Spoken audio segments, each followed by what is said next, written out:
C news, সঠিক খবর সঠিকভাবে।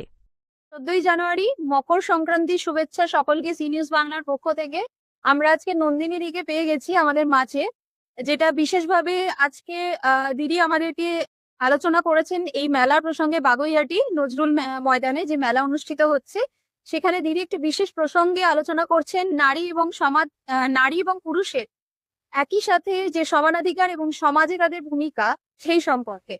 তো আমি দিদির কাছে জানতে চাইবো যে আগামী তরুণ প্রজন্মে নারী এবং পুরুষের কোন ক্ষেত্রে আইনের পরিবর্তন প্রয়োজন নাকি মানসিকতার পরিবর্তন প্রয়োজন, আমি দিদির কাছ থেকে জানতে চাইবো। দুটোই প্রয়োজন। আইনের পরিবর্তন তো অবশ্যই দরকার, পুরুষ কমিশন একটা দরকার, এবং পুরুষ মানুষেরও মানসিকতার এটাই পরিবর্তন দরকার যে ক্যারিয়ারটা সবার থেকে জরুরি, মেয়েদের পেছনে দৌড়ানোটা নয়।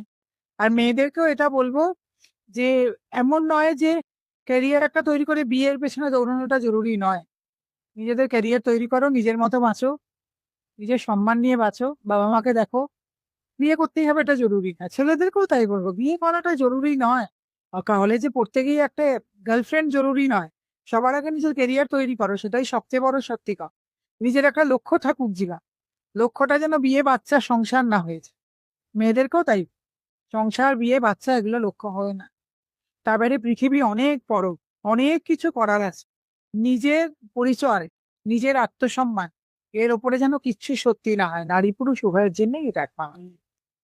আগামী তরুণ প্রজন্মের ক্ষেত্রে আপনার এই বার্তা আমি সর্বোপরি চাইবো যে তাদের কাছে এটা পৌঁছক এবং সকলে নিজের মতন করে যেন এগিয়ে যায়। দিদি, আপনি শুভেচ্ছা বার্তা তাদেরকে আপনার মতন করে একটু প্রদান করুন। আপনাকে দেখে তারা ইন্সপায়ার্ড হয়।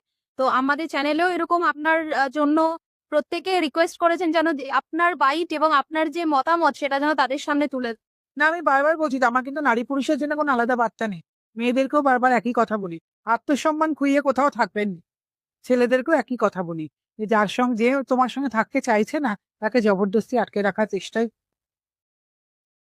থ্যাংক ইউ দিদি, আপনার এই ইন্সপিরেশন সকলের কাজে লাগুক এবং নতুন বছরের রেজলিউশনে সবার ক্যালেন্ডারে এটা থাকুক এবং আপনার যে আপনি যে পথ দেখিয়েছেন সকলকে, সেটা যেন সবাই মেনে এগিয়ে চলে। ধন্যবাদ।